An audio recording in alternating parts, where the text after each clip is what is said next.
আসসালামু আলাইকুম, সবাই কেমন আছেন? আশা করি আল্লাহর রহমতে সবাই সুস্থ আছেন, ভালো আছেন। আলহামদুলিল্লাহ আমি অনেক ভালো আছি।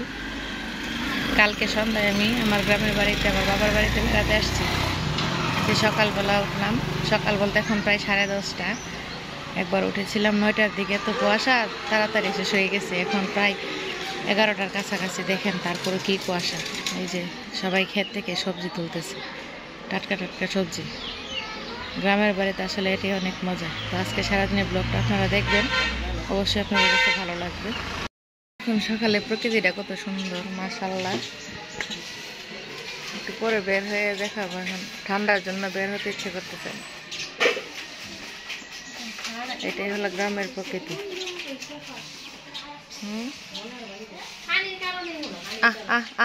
এদিকে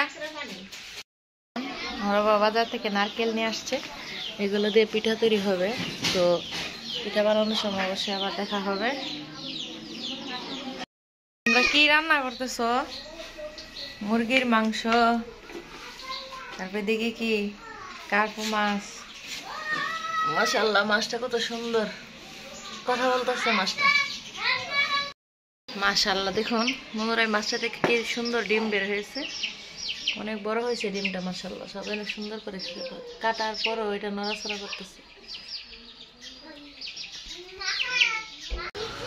এটা হচ্ছে আমাদের সবজি বাগান। এখানে সব ধরনের সবজি করা আছে, পারিবারিক সবজি, টমেটো, লম্বা বেগুন, ধনিয়া পাতা, দিনের প্রয়োজনীয় সব জিনিস আপনাদেরকে শেয়ার করলাম। সাথে পেঁপে গাছও লাগানো আছে। তারপর কিরকম হয়েছে মাছগুলা দেখি। গরুর মাংসের মতো লাল হয়ে আছে। আর এই হলো মাছের ডিম। শীতের দিনও কারেন্ট যায়। এই গ্রামের মেয়েদের একটা সমস্যা, শীতের দিনও কারেন্ট লেগে যায়।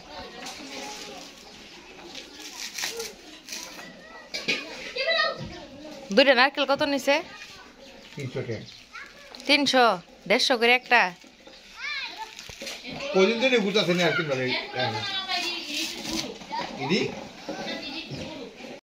সকালে শর্টকাট নাস্তা করব, কারেন্ট চলে গেছে। যে রুটি, তারপরে যে বাটার বোন আছে, যে দেখুন দেখি কেক আছে, যে সবগুলো আমার বাবা নিয়ে আসছে আমরা নাস্তা করার জন্য।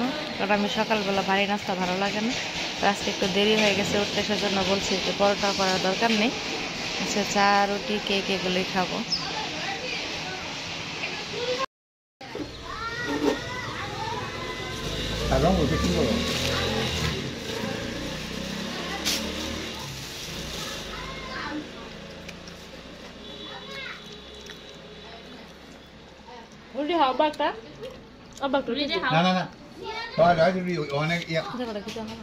একজন একটা বাটার বানা হয়েছে, আবার একটা চা দিছে। মানে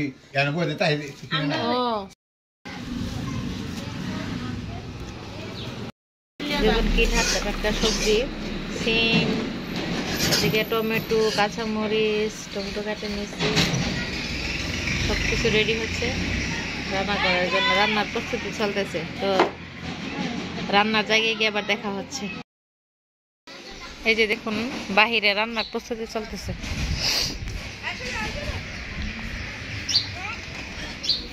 আমার আব্বা চুলায় জাল ধরিয়ে দিচ্ছে, মাটির চুলায়।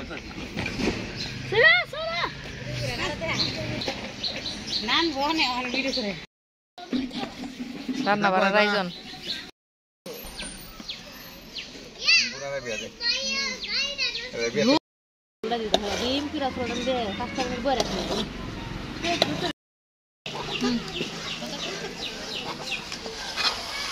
এদিকে মাংসের মশলা কষানো হচ্ছে। আলুগুলো কষানো হয়ে গেলে তারপরে মাংসগুলো দিয়ে দিব। সিম রান্না প্রস্তুতি চলতেছে।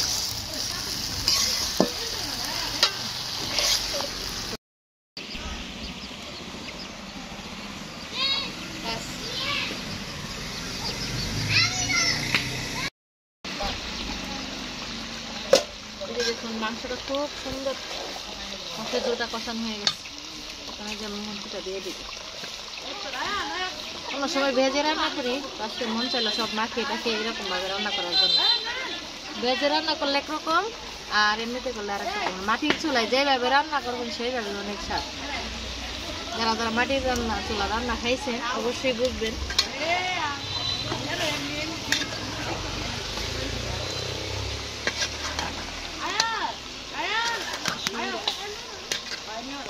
কাঁচামরিচগুলো দিয়ে দিচ্ছি।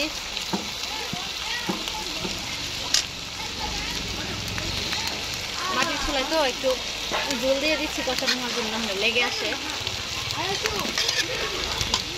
কষানো হতে থাক।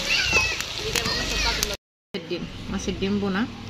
মাছের ডিম বোনা দিয়ে প্রথমে খাচ্ছি, পরে মুরগির তরকারি নেব।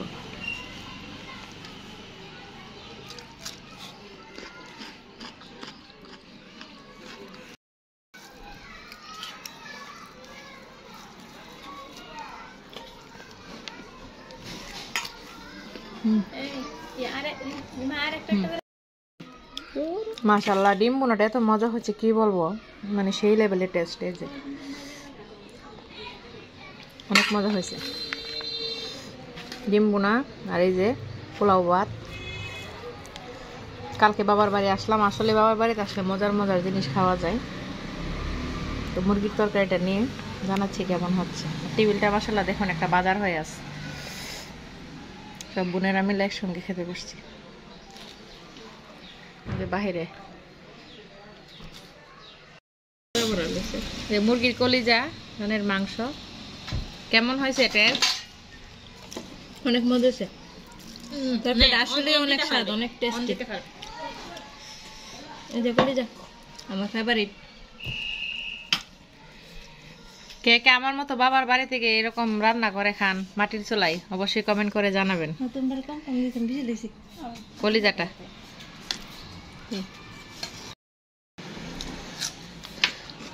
অনেক বড়।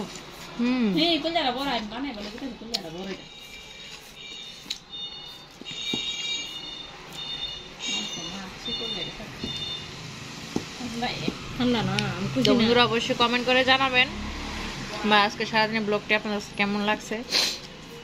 কালকে অবশ্যই আসার সময় ভিডিও করতাম, আসলে আসার সময় খুবই তাড়াহুড়া করে আসছি আর খুবই ঠান্ডা ছিল, তো আর ভিডিও করার মুড ছিল না। তো আজকের ভিডিও বেশি বড় করব না।